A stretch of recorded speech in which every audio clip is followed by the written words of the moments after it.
Luffy dévoile enfin l'attaque du roi et dieu singe. Face à un Kaido de magma, le futur roi des pirates incarne la vision d'Hanuman, l'un des plus influents et importants rois singes des mythes de notre monde. Alors à quel point Luffy est-il lié à cette divinité et quel sera l'impact à la fin de One Piece? Comment Eiichiro Oda pourrait utiliser l'épopée légendaire de ce dieu dans l'un des événements ultimes de son œuvre? Eh bien voyons ça dès maintenant. Yo les bros, c'est Goji et j'espère que vous allez bien car nous nous retrouvons aujourd'hui pour la review du chapitre 1048 de One Piece. Que ce soit les intrus de Whole Cake Island, le flashback de Kaido et son lien avec Joy Boy ou même la révélation de la nouvelle technique de Luffy et l'histoire du roi singe de la mythologie hindoue, ce chapitre réservait un grand nombre de surprises que nous allons analyser ensemble. Avant de commencer, cette vidéo comportera un placement de produit, alors ne perdons pas plus de temps, n'hésitez pas à laisser un like pour soutenir la chaîne et à vous abonner pour nous aider à atteindre les 300 000. Merci infiniment les bros et à tout de suite. Bon les gars, j'ai une bonne nouvelle. Aujourd'hui, Raid Shadow Legends sponsorise cette vidéo pour un événement exceptionnel. Ce mois-ci, nous fêtons le 3e anniversaire de ce RPG mobile légendaire. Alors vous pouvez effectivement faire tout un tas de choses dans Raid Shadow Legends, comme la Doom Tower qui a récemment fait son apparition introduisant pas moins de 120 niveaux et de nouveaux boss surpuissants à défaire. Et c'est sans doute l'une des plus grosses qualités de ce jeu, le nombre incroyable de personnages à recruter ou à combattre ajouté ces 3 dernières années et continuant encore à apparaître au fil des mises à jour fréquentes. Comme pour la nouvelle faction des Shadowkin, un véritable coup de cœur visuel, ou bien la terrible Hydre qui n'est ni plus ni moins le plus récent et plus important boss introduit dans Raid Shadow Legends. Le meilleur pour la fin, les cadeaux. C'est l'anniversaire de Raid Shadow et pourtant ce sont eux qui nous offrent un tas de cadeaux. Et ça va être énorme, il y a plein de choses en réserve, des cadeaux gratuits pour tout le monde, du nouveau contenu et des événements, des nouveaux champions, des nouveaux ensembles d'artefacts et même un récap entièrement personnalisé présentant le parcours de chaque joueur de Raid et ses réussites personnelles. Et vous savez quoi, je vous laisse mon trésor en cliquant sur le lien en description ou en scannant mon QR code ici à l'écran. Vous recevrez un pack spécial anniversaire d'une valeur de 40 $. 3 champions vous seront offerts, Miséricorde, Tiger Soul et Romero, plus de 10 infusions de magie, 10 infusions de force et 10 infusions d'esprit. Et attention, ce n'est pas tout, tous les nouveaux joueurs et les joueurs actifs obtiendront un tas de cadeaux d'anniversaire gratuits d'une valeur de plus de 25 $. Une fois que vous êtes dans le jeu, après avoir cliqué sur les liens, saisissez tout simplement le code promo 3 Years Raid pour les récupérer.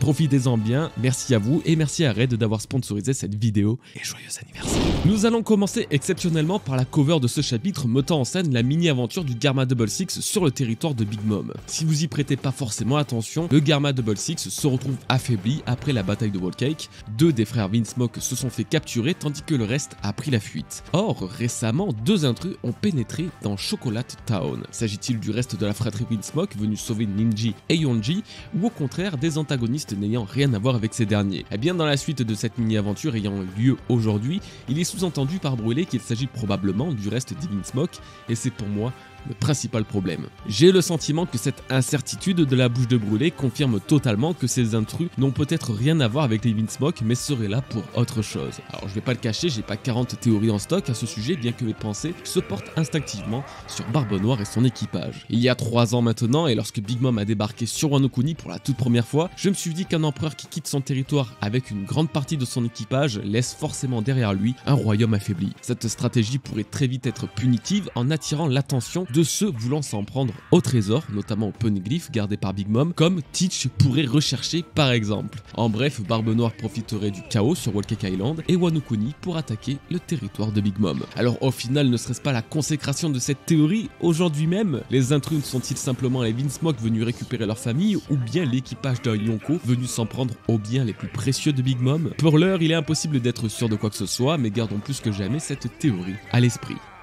Ce chapitre signe le retour des flashbacks, toujours pas celui de Kaido ou Yamato à l'horizon, mais plutôt un flashback d'il y a 20 ans, lorsque Orochi a vraiment été projeté au pouvoir, Koden est mort, et que les daimyo se sont soulevés contre la tyrannie du Kurozomi. En soi, rien de très particulier, si ce n'est 2 choses assez intéressantes, l'apparition côte à côte des daimyo de Wano Kuni, Fugetsu Omosubi, daimyo de Kibi, Shimotsuki Yasui, daimyo de Akumai, Shimotsuki Ushimaru, daimyo de Ringo, et Uzuki Tempura, daimyo d'Udon. Chacun contrôlait une des régions de Wano Kuni, manquait dans ce groupe Kozuki Oden qui était le daimyo de Kuri. Chose étrange, je ne sais pas si c'est volontaire de la part d'Oda ou un style de présentation, mais j'ai cette impression qu'il voulait non pas présenter 4 samouraïs s'étant dressés face à Kaido, mais 5. Celui qui n'est pas nommé, dont seule la lame est aperçue, pourrait être soit un des 4 daimyo présents juste à côté, soit un samouraï de Wano Kuni. Et je me dis que ça pourrait être Itetsu, le protecteur d'Otama. On ne l'a jamais vu dans le passé de Wano Kuni et il semble être un puissant samouraï. Le seul problème est que son katana ne ressemble pas à celui que porte cette mystérieuse figure aux côtés des daimyo. Bien que je n'ai aucune certitude de ce que j'avance, j'aime imaginer que tous les plus puissants samouraïs de Wano Kuni se sont dressés face à Kaido, daimyo ou non, et que ce mystérieux Itetsu en est fait partie.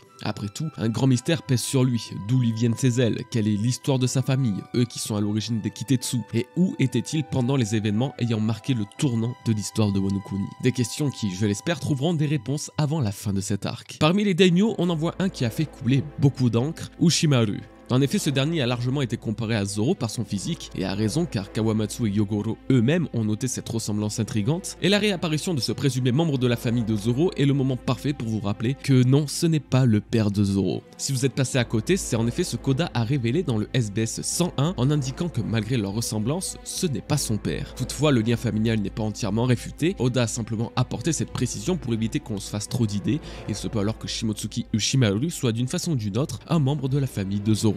Un cousin, un oncle, peu importe, car beaucoup d'éléments laissent suggérer que le sang des Shimotsuki coule dans les veines du futur plus grand épéiste au monde. Deuxième point qui m'a interpellé et qui va clore cette petite partie flashback du chapitre, Kaido et Momonosuke. Kaido a appris qu'Oden avait un fils seulement à la mort de ce dernier, chose déjà assez étonnante, mais c'est en faisant cette découverte qu'il décide de s'en débarrasser immédiatement. Avait-il peur de quelque chose à ce moment-là? Pourquoi n'a-t-il pas finalement tué Momonosuke alors que c'est ce qu'il souhaitait à l'origine? C'est difficile de voir clair dans le jeu de Kaido. D'un côté, il semble vouloir mettre un plan particulier en place et de l'autre, il cherche à mourir. D'un côté, il se méfie et veut se débarrasser des mecs trop forts et de l'autre, il prend un plaisir fou à les affronter. La seule hypothèse plausible que je vois à ce stade, c'est que Kaido ait vu, ou peut-être ait espéré voir, Joy Boy en Momonosuke. L'avoir épargné quand il pouvait le tuer, c'était peut-être pour espérer le voir revenir sous la forme de Joy Boy, cette entité qui est liée au Yonko depuis des années. Dans le chapitre 1036, nous apprenions que King voyait en son capitaine Joy Boy, une révélation qui met en lumière l'existence et la connaissance de Joy Boy dans différentes cultures, notamment chez les Lunariens. King a dû apprendre l'histoire et la légende de cet homme à travers les récits de son peuple, mais plus encore, c'est de sa bouche que Kaido aurait découvert l'existence de Joy Boy pour la première fois. Par-dessus tout, c'est à travers leur conversation que le véritable but de Joy Boy serait révélé, créer le monde que chacun veut. Kaido demande à King s'il pense toujours qu'il est Joy Boy, et si c'est de ce monde qu'il veut, comme si King avait idéalisé son capitaine à un tel point après son sauvetage qu'il pensait que c'était lui, l'homme qui viendrait retourner le monde. Finalement, peut-être que Kaido cherche la même chose, quelqu'un capable de créer le monde qu'il souhaiterait voir. Ce quelqu'un serait Joy Boy et il aurait épargné Momonosuke en espérant qu'il le devienne, ou bien il aurait regretté de ne pas voir Luffy le devenir. C'est ce qui me rend d'autant plus impatient de voir la réaction de l'empereur lorsqu'il réalisera que son adversaire est l'homme qui l'attendait, lui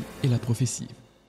Et parlons-en de ce combat qui dure depuis bien trop longtemps déjà. Sans s'éterniser sur les détails insignifiants et surtout récurrents, cette nouvelle partie du Luffy vs Kaido reste malgré tout intéressante sur plusieurs aspects, avec tout d'abord une nouvelle transformation de Kaido. Après avoir semble-t-il consommé et absorbé les nuages de feu retenant Onigashima, Kaido s'est transformé en un immense dragon ardent. Est-ce là l'éveil de son fruit du démon? Alors j'aurais tendance à dire non, puisque les Zoan éveillés ont surtout une endurance extrême qui n'a rien à voir avec les éléments, mais le fruit de Kaido est bien plus spécial qu'un simple Zoan. En étant de la catégorie mythique, le Uo no Mi de Kaido a à la fois la particularité d'un Zoan, à savoir la transformation animale, ainsi que la particularité d'un Logia en générant des attaques élémentaires. Bien qu'il ne soit pas intangible comme les Logia basiques ou même comme Marco pourrait l'être en Phoenix, le pouvoir du Kaido de feu le rend capable d'exploiter les plus terribles éléments au maximum. Je soupçonne que l'éveil des Logia soit l'incarnation de leur utilisateur en une entité immense faite de l'élément de leur fruit, comme ce fut le cas avec Ener, Monet ou même Magellan. Ainsi, Kaido dans cette forme serait en quelque sorte l'éveil de la partie Logia de son fruit, lui qui est capable d'invoquer le feu, la foudre ou même le vent. En tout cas, ce dragon de feu, ce dragon de magma, m'a forcément rappelé la technique ultime de King, qui incarnait également un dragon ardent. Et en parlant de technique ultime, c'est l'heure pour Luffy de dévoiler la sienne. Alors qu'il n'avait pas encore nommé l'attaque de son poing géant, apparu dans le dernier chapitre, c'est désormais chose faite. Pour contrer le magma incandescent du corps de Kaido, il combine le haki de l'armement avancé avec le haki des rois et dévoile le Gomu Gomu no Bajrang Gun. C'est là que le chapitre devient très intéressant puisque Bajrang n'est pas un nom commun et représente l'un des rois singes les plus puissants et influents des mythes de notre monde, Hanuman, le roi et le dieu singe hindou. C'est un véritable plaisir de pouvoir enfin vous parler de cet être mythique qui est sans l'ombre d'un doute à la hauteur de Sun Wukong, l'une des inspirations d'Oda dans la création de Luffy. Ça fait quelques années qu'il est inscrit dans mes notes, alors cette review sera l'endroit parfait pour vous dévoiler à quel point l'histoire de Luffy pourrait être liée à l'histoire d'Hanuman et à quel point ces deux personnages sont similaires. Préparez-vous, c'est assez incroyable. Tout d'abord, il faut contextualiser Hanuman et sa place dans les mythes hindous. Il est l'une des plus importantes et influentes divinités de cette mythologie. Pour cause, il a une place primordiale au sein du Ramayana, un conte hyper populaire depuis des siècles. Il a contribué à vaincre le seigneur des démons et est devenu une figure de protection, de force et de pure dévotion. Et c'est là que ça commence à devenir intéressant et que Luffy peut totalement lui être relié. Tout d'abord, il y a des petites ressemblances simples mais intéressantes à prendre en compte. On fait par exemple porter à Hanuman des habits rouges. Luffy a également toujours ce code couleur avec son haut rouge avant ou même après l'ellipse. Hanuman est un maître et expert en arts martiaux. Il a la plus grande force de tous et peut voler dans les airs ou se transformer en géant. Pareil pour Luffy, un génie du combat à la force prodigieuse qui peut voler dans les airs et augmenter sa taille comme nous l'avons vu très récemment. Hanuman est particulièrement connu pour être célibataire. Il n'a jamais eu de liaison amoureuse et n'en aura jamais car il en est totalement désintéressé. On connaît tous Luffy qui, malgré l'amour que lui porte la plus belle femme au monde, reste totalement insensible à son charme et au charme de n'importe quelle autre femme de l'univers de One Piece, comme si Oda ne voulait pas lui donner de sentiments amoureux. Ensuite, ça devient un petit peu plus précis et intriguant. Hanuman, lorsqu'il a vu le soleil dans le ciel, a cru que c'était un fruit et a voulu le manger, faisant de ce personnage un être souvent relié à cet astre suite à cette péripétie. Pour Luffy, pas besoin d'aller très loin quand il est le soleil lui-même en possédant le Ito Itonomi modèle Nika, le fruit du démon, du dieu soleil. Dans sa jeunesse, Hanuman a été maudit par un sage, Luffy, lui, a été maudit en mangeant ce fameux fruit du démon. Encore un rapport sur le physique, mais Hanuman, pour montrer la dévotion de son corps, a ouvert sa poitrine en deux. L'ironie du sort veut que Luffy ait lui aussi une cicatrice en forme de croix, exactement au milieu de la poitrine. Mais ça, c'était que le début, car dès maintenant, nous atteignons un autre niveau de similarité. Hanuman est le fils du dieu du vent. Luffy, quant à lui, est le fils de Monkey D. Dragon, qui est totalement lié à l'élément du vent et du climat depuis son apparition, que ce soit quand il a sauvé son fils de l'exécution ou quand il a libéré les citoyens de Goa en proie aux flammes il y a plus de 12 ans. À un moment de sa vie, Hanuman est devenu insensible aux éléments. La foudre ne lui faisait aucun effet et le feu ne le brûlait pas. C'est exactement pareil pour Luffy qui, grâce à son fruit du démon, est totalement insensible à la foudre, qu'elle soit des nerfs ou de Big Mom, et au feu en générant lui-même des flammes avec le Red Hawk ou même en résistant au Boro-Bress de Kaido. Dans le chapitre 1002, Luffy a d'ailleurs résisté aux deux éléments à la suite, se vantant d'être immunisé au feu et à la foudre. Dans certains mythes, Hanuman est totalement albinos. Sa peau et ses amis sont intégralement blancs. Luffy, dans son Gear 5, est d'après Momonosuke et Yamato, lui aussi intégralement blanc. L'une des plus grandes batailles qu'a livré Hanuman s'est déroulée sur l'île de Lanka afin de rétablir le royaume de la vérité. Cette île et sa capitale atteignaient 13 km de hauteur et se situaient entre 3 sommets de montagne. Son roi était un démon et ses habitants des non-humains appelés Naga, des êtres mi-hommes, mi-serpents. L'acte principal d'Hanuman a été de mettre le feu à ce royaume et son roi a été vaincu. Concernant Luffy, c'est désormais théorique, mais vous voyez certainement déjà où je veux en venir. Il risque potentiellement de s'en prendre à Marie-Joise lors de la guerre finale l'opposant au gouvernement, et la capitale des dragons célestes se trouve également à plus de 10 km de hauteur au sommet d'une montagne, Redline. Ses habitants sont les Tenryubito, plus communément appelés les dragons célestes, faisant ainsi un parallèle avec les Nagas qui eux ne sont pas dragons mais serpents, des êtres reptiliens proches de ces derniers. De plus, si vous avez vu ma théorie sur l'origine des fruits du démon datant de l'année dernière, vous devez peut-être vous souvenir que je mentionnais le mont Meru qui serait le symbole de Marie-Joise au centre du monde. Eh bien, le mont Meru existe dans le mythe d'Hanuman et l'île de Lanka se trouverait sur une partie de cette montagne censée être au centre du monde. Alors, personnellement, je trouve ça totalement fou à quel point les faits mythiques et l'univers de One Piece peuvent se confondre, notamment sur ce plan-là. C'est pourquoi il fallait absolument que je vous révèle le véritable sens derrière l'attaque de Luffy. Et puis, encore une fois, Luffy dévoile sa plus puissante technique à ce jour. Depuis le début de One Piece et depuis le temps que nous découvrons des liens entre les rois singes mythiques et Luffy, c'est la première fois que le nom de l'un d'entre eux est utilisé dans une attaque d'une telle envergure. Nous pouvons considérer qu'il s'agit de l'évolution ultime du King Kong Gun et que normalement, il est actuellement au sommet de la puissance de son Gear 5 censé vaincre Kaido. Pourtant, il ne faut pas oublier une chose qu'a dit Oda au sujet du combat de Luffy et Kaido. Kaido était tellement puissant lors de son introduction qu'il ne savait pas comment Luffy allait le vaincre et il ne souhaitait pas le faire qu'avec un simple coup de poing, alors il devait trouver une solution. Normalement, ce n'est donc pas un simple coup de poing, quelle que soit sa force, qui conclura le combat de Luffy contre l'empereur.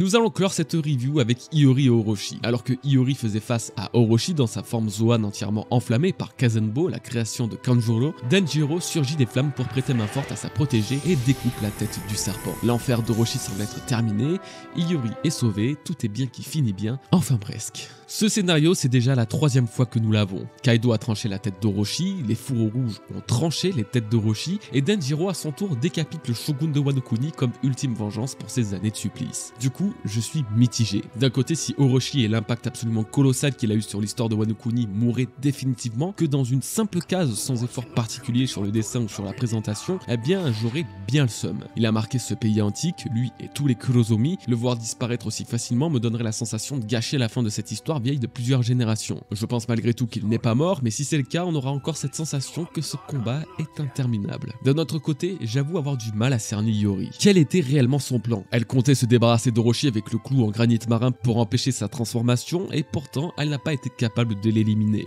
Du coup, je pense qu'elle n'avait pas d'autre plan particulier, ou du moins ne semblait pas en avoir, et quand Orochi a pu se dégager de ses entraves, elle s'est retrouvée démunie. Si jamais c'est bel et bien la fin, j'avoue être étonné du traitement d'Iori, qui est pourtant une femme d'une force psychologique absolument incroyable, qui aurait reposé 20 ans de vengeance sur un simple clou en granit marin et qui a dû attendre Denjiro pour être sauvé. Merci à tous d'avoir suivi cette vidéo, j'espère qu'elle vous aura plu. N'oubliez pas le petit like et l'abonnement, comme d'hab, ça soutient énormément. Merci beaucoup. À très bientôt pour une nouvelle vidéo. Peace les bros.